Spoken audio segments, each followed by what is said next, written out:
Welcome!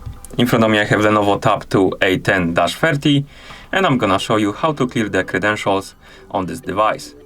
First, we need to open the settings. To do it, tap on the settings icon. In settings, select the security. Scroll down. And here we have the clear credentials option. Tap on it. And then tap OK to confirm.